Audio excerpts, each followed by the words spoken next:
Yes. Yeah, a little bit. Okay, good. Begrudgingly. Although, like you say, it's going to be fine, and I'm going to be so happy when I finally just accept it. Yeah, and I'm not trying to rush you.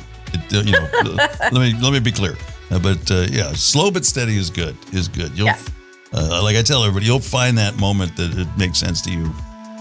Yeah. There's plenty of time for that. Good week. Anything exciting? Good week. Cold. It's just cold here. Yeah. It makes me want to stay in the house. Yeah.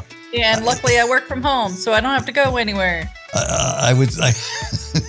It sounds silly to say the same thing, but here we're in the 50s, which for us is, it'll get in the 40s. We had snow a couple of years ago here that actually lasted a day or two. It was enough that people were getting to, I had to, thank God, I got home from somewhere.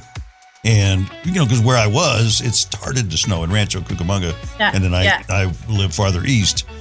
And I was there and it started to kind of collect, like I better get home. So I drive out in a freeway.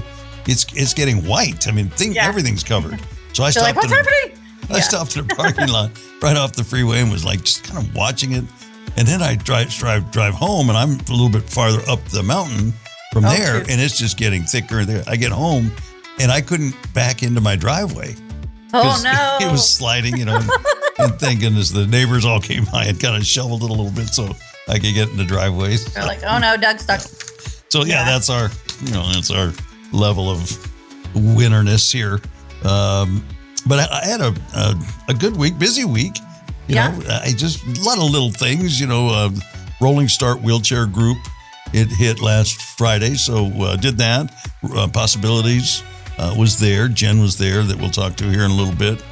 Just a gathering of, all kinds of different disabilities that just catch up on what each other's doing. And then somehow it'll break into some conversation and we kind of get to share things that we're dealing with and help each other that way. The New Year's dinner, I think I alluded to 3 weeks ago, like a tradition that my friends, we get together on New Year's. We'll meet at 4:30, have dinner, wrap up, go to one of our houses, have some games, and I'm home and in bed by 9, just the way I like it. So, we had lunch. My kind of thing. Yeah, so Except that was it'd probably good. be 8 o'clock when I'm like, I got to be in bed. Sorry, guys. Taco Tuesday and the Old Farts Racing Team did that. The Dogs Night Out, which are the military dog handlers. We went to the Cracker Barrel on Wednesday night, so... Okay, what did you think of Cracker Barrel? Because Cracker Barrel's a thing back here. Yeah. So what did you think? Well, it's been here a while, so I've been a number of times. Years ago, we'd go to something in New Mexico, and there was one there, so we'd go. It's, how do I say? I'm not into that kind of food. I don't eat that kind, fried things really a whole lot. You don't eat like a Southerner? No, no. So breakfast I love. But for dinner, like I had it was broccoli and cheddar cheese chicken thing. Yeah. Okay. Which was good. You know what? I live here and there is a Cracker Barrel, but we rarely go. It's like every 4 or 5 years. Because honestly, it's like eating out Southern food, like the most caloric, saturated. I don't know. Right. If I'm going to eat Southern, I want a Southern person to cook it for me because it's so much more authentic. Yeah. Yeah. Now that it's here in the neighborhood, the novelty's worn off. It's not something that I would do all the time. Yeah. Exactly. But from time to time, because in that group, there are probably 10 or so people and we rotate who's the host and the host gets to pick. Yeah. Gotcha. So, and generally I drive like an hour to get where most of them live. So it was my time to host. So I picked something 10 minutes from my house. You cheated. So that was a beauty. There's a Texas Roadhouse right next door that is awesome. I was like, what? To know that's there, why didn't you go there? And I will tell you, because it's like a 90-minute wait. Oh, shoot. Yeah. Okay. So what happens is there's a center there that's, 6 years old or something like that. And it's mostly restaurants, but every new restaurant that opens is like the new favorite and everybody goes there. Right. So when Cracker Barrel opened a few years ago, that was the one you couldn't get into. You forever wait. So Texas Roadhouse is just like across the parking lot and now everybody goes there. And oh my gosh! so you can get into I've Texas only been roast. there one time, but wow, it was good. Oh yeah. The biscuits is it not the biscuits, the bread, the honey bread or something? I don't know. Yeah. I just remember I ate way too many rolls that I did not need. Yeah. And then I wasn't hungry. And then you're not hungry for dinner. I literally was just full. box that up. I'll take it home. Yeah, exactly. I'll take that part to go because I literally have stuffed myself full of rolls. Oh, good. And then it was dinner night out all week last week. Dinner with some of my buddies. We get together, every few weeks and same kind of thing. Whoever, it just rotates who picks. So we went to Yard House. Do you have Yard House? We do. Where you live? Yeah. Yeah. Yeah. So I haven't been in like 7 or 8 years because it's like an hour from here. But yeah. I mean, I liked it when I used to go. Yeah. I had a chili or a cheesesteak sandwich, which was really good. But what my friends had, what they picked, I'm like, I want that. That looks good. You're like, just kidding. Can we rotate the plate? Yeah. Oh, man. So, I don't think we've shared it here. We've talked about it, but I had an incident.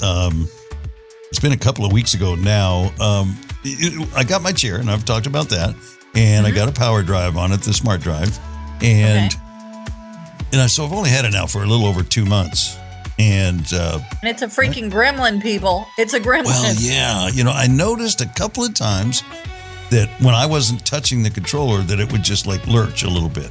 Yeah. And it is one of those things. It's like, did that really just do that, or something else happened? And then there was a couple of times like, yeah, that really did kind of take off. I'm starting to figure out something's going on here. Yeah. And then my brother that was here for Christmas, he got me a nice knife sharpener. So I set up on the kitchen table, the dining room table actually. And Doug's got a project, people. And I'm sharpening knives.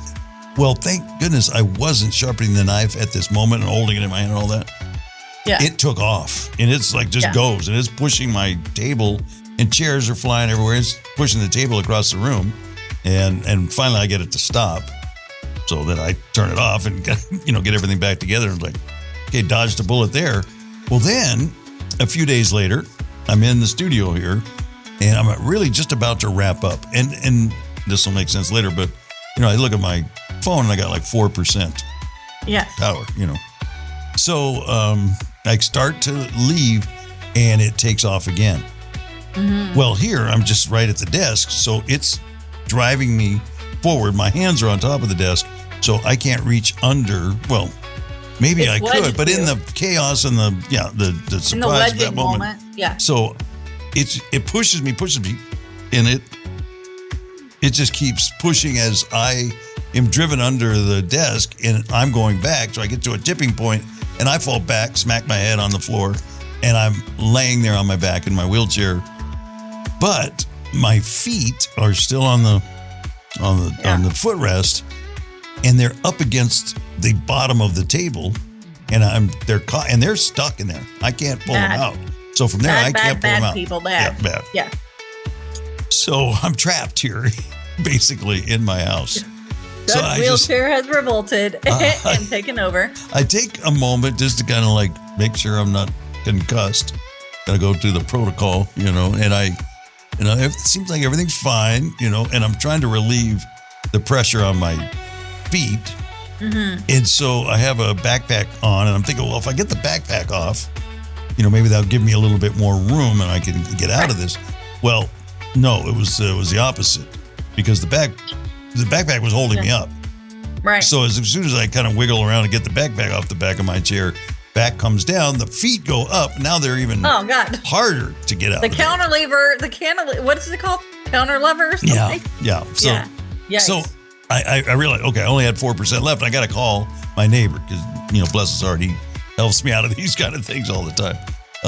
Not this severe, but so I call him. Juan, I'm stuck in the house. Help! I'm trapped.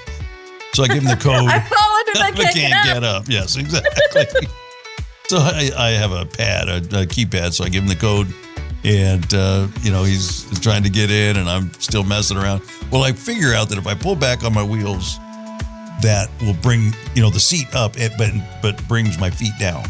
Yeah. So I just kind of slowly try to work that up, and at the same time, because I'm hanging onto the wheels. As soon as I let go of the wheels, the feet come back up. So I have to figure out somehow I get to a point where I can hold the chair long enough where I can get my feet out. And I did. So by the time they come rushing in, him and his family come, I'm now free, but I get picked up. Okay.